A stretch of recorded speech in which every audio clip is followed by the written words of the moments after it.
Global warming की वजह से खाद्य महंगाई और ज़्यादा बढ़ेगी। एक नए इंटरनेशनल रिसर्च के मुताबिक ग्लोबल वार्मिंग की वजह से अगले एक दशक तक हर साल खाद्य महंगाई 3.2% तक उछाल आ सकता है। इसमें रिपोर्ट में कहा गया है कि उच्च आय वर्ग वाले देशों की तुलना में ग्लोबल साउथ सबसे ज़्यादा प्रभावित होगा।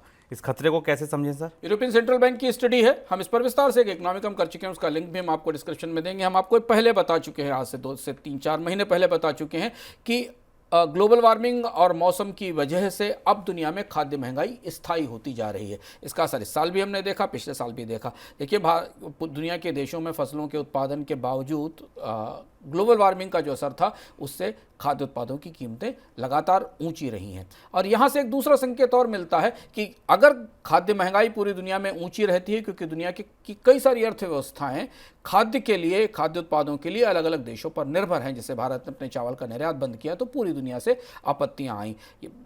रूस का यूक्रेन का गेहूं अफ्रीका के लिए ज़रूरी है, भारत का चावल यूरोप के बाज़ारों के लिए ज़रूरी है, ऑस्ट्रेलिया और कनाडा का गेहूं दुनिया के अन्य देशों के लिए ज़रूरी है। ऐसी स्थिति में ग्लोबल फूड ट्रेड में बड़े बदलाव होंगे, क्योंकि जब मौसम के असर के कारण दुनिया में अनाज की कमी होगी तो उसका असर खाद्य उत्पादों की कीमतों पर और खाद्य सप्लायरों पर भी पड़ेगा। दूसरी महत्वपूर्ण बात है कि अगर आपको लगता है कि ब्याज दरों में कमी और ब्याज दरों में शून्य ब्याज दरों का दौर लौट कर आएगा, उसकी संभावना भी अब नगण्य दिखाई देती, क्योंकि अगर खाद्य उत्पादों में महंगाई लगातार जारी रहती है लंबे समय तक, तो बैंकर्स अब उतनी आसानी से ब्याज दरों में कटौती नहीं कर पाएंगे जो हमने पहले देखी थी। तो महंगाई थोड़ा जिद्दी होकर, मजबूत होकर जमती दिखाई दे रही है, और उसका एक बड़ी वजह है मौसम या ग्लोबल वार्मिंग है।